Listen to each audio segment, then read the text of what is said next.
जय श्री राम, जय श्री बालाजी महाराज। कैसे जाने कि कुल देवी आपके घर में आ गई है। कई भक्तों को तो माँ कुल देवी के बारे में पता नहीं होता और कईयों को पता होता है लेकिन उनके आगमन के संकेतों के बारे में नहीं पता होता। तो कैसे आप इन बातों से जान सकते हो, इन संकेतों से जान सकते हो कि आपकी कुल देवी का आगमन आपके घर में हो चुका है। आपने सपरिवार जाकर कुल देवी को प्रसन्न करने का प्रयास किया है या कुछ भी ऐसा कार्य किया है जिससे कुल देवी आपकी प्रसन्न हो चुकी है। तो आज की वीडियो में आपको यह पता लग जाएगा कि अगर कुल देवी की कृपा आपके घर में है तो उनके आगमन के क्या संकेत हैं, कि कैसे आप ये जान सकते हो कि आपकी कुल देवी आपके घर में वास करती है।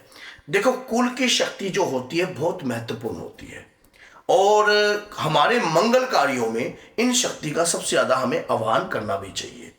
अब हमारी कुल की शक्ति अगर हमारे घर में वास करती है तो सबसे पहला कार्य तो ये होता है कि हमारे घर के अंदर मंगल कार्यों में रुकावट नहीं आती है। जैसे आपने कोई प्रॉपर्टी खरीदनी है या कोई जमीन का टुकड़ा आप खरीदने जा रहे हो या कोई विवाह के कार्यों में आप आगे बढ़ रहे हो या कुछ भी, तो आपको ऐसा लगेगा कि जैसे कि कोई शक्ति आपका सहयोग कर रही है और ऐसा महसूस भी होगा कि कुछ ना कुछ ऐसा लग रहा है या जैसे कि प्रॉफिट अपने आप बन रहा है। आप कोई प्रॉपर्टी के आपने चाहे वहां पर 20 पैसे हिस्सा लगाया हो, अब 20 पैसे हिस्सा लगाने के बाद वहां से 25, 30, 40 पैसे आपको वापस आ रहा है और अपने आप आ रहा है। जब अपने घर के अंदर इस प्रकार से आगमन आने लग जाए धन का, तो कुल की शक्ति का सहयोग सबसे ज्यादा होता है। कुल की शक्ति का सहयोग आपके साथ होता है, तब जाकर जो है आपको जो लाभ उत्पन्न हो रहा है ये इस शक्ति के माध्यम से हो रहा है। फिर दूसरी बात ये होती है कि जैसे जिस दिन कुल देवी का दिन होता है उस दिन आपको उससे कुछ दिन पहले आपको ऐसा लगता है कि कोई छोटी कन्या आपके घर में वास कर रही है। पीले रंग का फूल देते हुए आपको दिखाई दे, लाल रंग के फूल देते हुए अगर आपको दिखाई देती है तो मां की शक्ति आपके घर में आ चुकी है। इसमें संदेह मत करना बिल्कुल भी, और आपके घर में मां की शक्ति का वास है। बच्चे आपका कहा मानते हैं, बच्चे आपसे जिद जिदाई नहीं कर रहे हैं, बच्चे आपसे लड़ाई नहीं करते हैं। आप बच्चों को कहते हो कि बेटा ये काम कर देना तो वो आपका काम कर देते हैं। जब हमारी कुल की शक्ति रुष्ट होती है तो हमारी जो संतान होती है उनके ऊपर बड़ा इफेक्ट पड़ता है, उन्हें बार बार चोट लगती है, उनकी पढ़ाई खराब होने लग जाती है, उनकी बुद्धि जो है मलिन होने लग जाती है।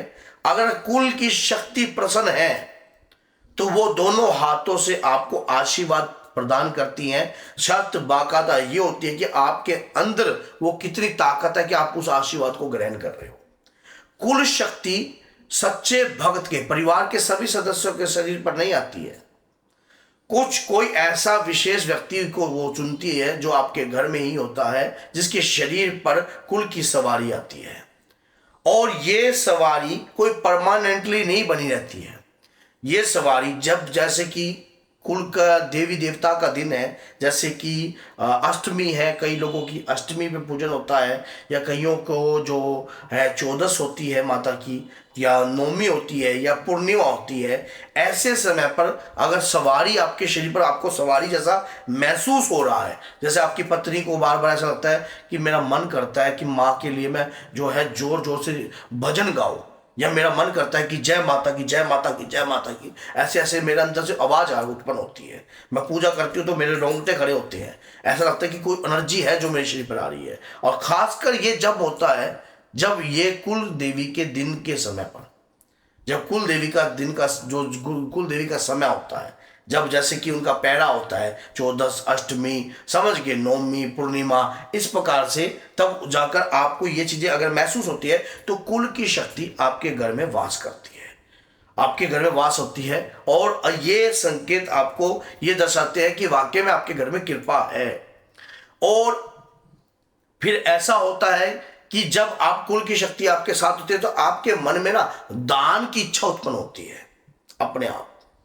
अपने आप मन में दान की इच्छा उत्पन्न होने लग जाएगी कि यार मैं ये थोड़ा थोड़ा मुझे ये चीज़ें का ना दान करना चाहिए, अपने कुल देवता अपने पितरों के नाम का ये कार्य करना चाहिए। तो ये कुल की शक्ति आपका सहयोग करती है, क्योंकि कुल की शक्ति आपका सहयोग इसलिए करती है क्योंकि उनके शक्ति के साथ पितृ शक्ति भी चलती है।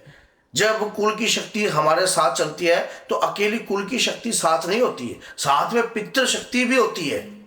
क्योंकि जिन पितरों ने उस शक्ति की पूजा करी है, अपने घर में रहकर इतने समय अपने जीवन का समय जो है माँ के चरणों में समर्पित किया है, तो वो शक्ति भी जो है आपके साथ चलती है। जैसे आपके परिवार के अंदर भी अगर कोई आपका पितर है, पुराना है, तो वो अगर मान लो कुल की शक्ति की पूजा करता था या उनकी धोख मारता, क्योंकि सवारी तो किसी ना किसी पे कुल की देवी की सवारी आती है। कुल देवी की सवारी भक्त के शरीर पर जरूर आती है, उसके देवता की सवारी, उसकी देवी देवता की सवारी। अगर यकीन नहीं तो हिमाचल और उत्तराखंड की पहाड़ियों में जाकर देखो, आपको पता लग जाएगा कि कुल देवी देवताओं की सवारी कितनी आती है शरीर पर। तो कुल की देवी देवताओं की सवारी शरीर पर आती है और वो उस परिवार के लिए पूर्ण हित का कार्य भी करती है। जिसके ऊपर कुल देवी की सवारी आती है उसके परिवार का कोई नुकसान नहीं कर सकता, चाहे कैसा कितना भी हंगा लगा ले। तंत्र पनप नहीं सकता अगर कुल देवी आपसे प्रसन्न है। पता है आपको, यह बात मैं आज आपको बता देता हूँ, अगर आपकी कुल देवी प्रसन्न है तो तंत्र आपके घर में प्रवेश नहीं करेगा। तंत्र अगर कितना भी कोई व्यक्ति कितना भी जोर लगाकर तंत्र को भेजने की कोशिश करे, तब भी तंत्र आपके घर में प्रवेश नहीं करता है, क्योंकि आपकी कुल देवी आपके परिवार से प्रसन्न है। और जब कुल देवी आपके परिवार से प्रसन्न होती है, तब हमारे घर में कोई भी कैसी भी शक्ति जब प्रवेश करती है तो वो पनप नहीं सकती है। सिर्फ कुल देवी की इजाजत के बगैर कोई अंदर एंट्री नहीं मारता है। चाहे कितना बड़ी तांत्रिक लोग भी क्या करते हैं, ऐसे लोगों की जब घर में तंत्र पनपता है जिनकी कुल देवी जो है या कुल देवता जो है उनका सहयोग नहीं कर रहे हैं। जब कुल देवी देवता सहयोग नहीं करते हैं तो आपके पितृ देवता भी आपका सहयोग नहीं करते हैं। फिर जाकर जो आपके घर की रक्षा होती नहीं है, फिर नेगेटिविटी आपके घर में प्रवेश कर जाती है। ओझा सियाना तांत्रिक जो है वो जानता है अगर इसकी कुल देवी की शक्ति साथ चलेगी तो ये घर के अंदर नेगेटिविटी जो है पनप नहीं पाएगी। तो पहला कार्य आपकी शक्ति को ही शक्तिहीन करना है, ताकि आपकी बुद्धि का परिवर्तन हो जाए और आप अपनी कुल देवी की पूजा पाठ को जो है छोड़ दो। और जैसे ही आप उन पूजा पाठ को कम कर देते हो, छोड़ देते हो, उसी प्रकार से नेगेटिविटी जो है आपके ऊपर हैवी होने लग जाती है। और जो ओझा सियाना है वो कुल देवी को वचन बंद कर लेता है कि वचन ले लेता है माँ से, और उस प्रकार से आपके घर में नेगेटिविटी पूर्ण रूप से पनपती है।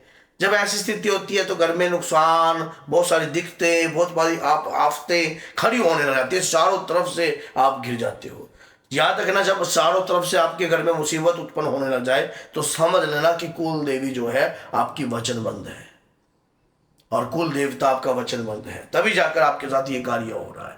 तो अगर ये शक्ति आपकी वचनबद्ध ना हो और ये शक्ति पावरफुल रहे और आपके समस्त कार्य जो है पूर्ण होते रहें और आपके किसी भी कार्य में कोई रुकावट ना हो, तो इसके लिए हमने चैनल पर ऑलरेडी वीडियो बना रखी है कि अपने कुल की शक्ति को कैसे बलवान बनाएं, कैसे हम अपनी कुल की शक्ति को ऊर्जावान बना सकते हैं जिससे वो कभी भी बंधन में ना आए। अगर ये वीडियो आपको अच्छी लगी है और आप अपने तक रख रहे हो तो यह न्याय कर रहे हो, और आप 10 लोगों तक इस वीडियो को जरूर शेयर कीजिए ताकि वो भक्त भी इस प्रकार की कृपा को प्राप्त करके आगे भी वो कार्य कर सके। तो बोलिए जय सीताराम, जय माता।